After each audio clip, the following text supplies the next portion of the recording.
Hi friends, welcome to 5 Minutes Tech YouTube channel. Here is Samsung Galaxy M14 5G smartphone.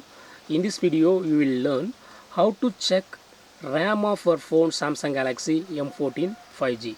First of all, here you have two methods of checking. First method is using through your settings. Go to the settings of our phone here, then go to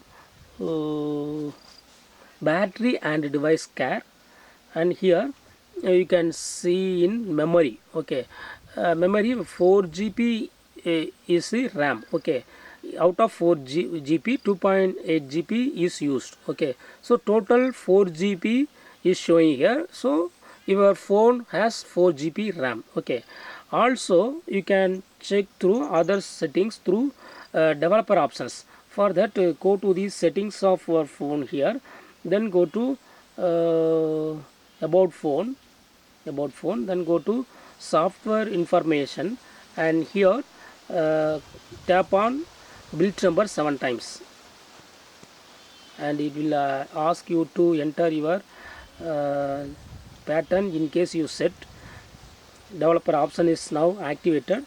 Now go to the settings of your phone, then below about phone developer options will be appeared. Click it, and here you can see memory option.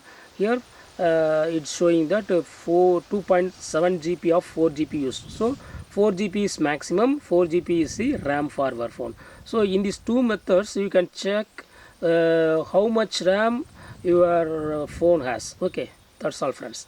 Thanks for watching. Bye.